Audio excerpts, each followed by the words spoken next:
Aston Martin's nightmare weekend in Melbourne may have Sebastian Vettel losing his patience with the team and questioning whether this is what he wants.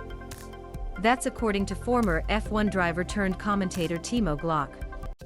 Back on the grid in Melbourne, having missed the first 2 rounds of the championship due to COVID, Vettel had a weekend to forget. But then again, so did his teammate Lance Stroll. Between the two of them, they crashed 4 times, and were both penalized for various infringements: Vettel his scooter ride after FP1 and speeding in the pit lane, and Stroll for his qualifying collision. In fact, Glock reckons the only people at Aston Martin who deserve any praise after Melbourne were the hardworking mechanics. What can we say about that, he wrote in his latest Sky Germany column. Sebastian Vettel's racing team experienced an absolute worst-case weekend in every respect. The only ones to point out are the mechanics, who knelt in to get the cars back on track, which worked. But both Vettel and teammate Lance Stroll had a completely uneven weekend with numerous mistakes. The German says Stroll's qualifying crash with Nicolas Latifi was the worst of the lot. The Canadians, Nicolas Latifi and Lance Stroll, have a massive crash in Q1 of the #Australian GP, #F13LTX for CJDL9, TSN April 9, 2022.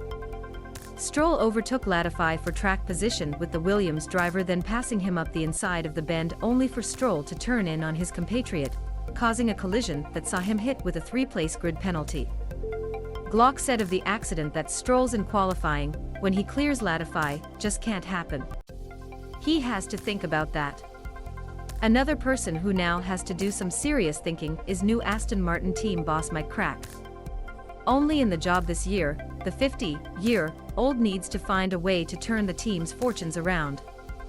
With Alex Albon in the points for Williams in Melbourne, Aston Martin is the only team yet to score a single point this season. Glock said, "This is not an easy situation for the new team boss Mike Crack. He comes to Aston Martin and has so many different construction sites.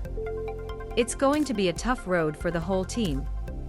Crack also has to find a way to keep Vettel invested with constant speculation about the 4-time world champion's future.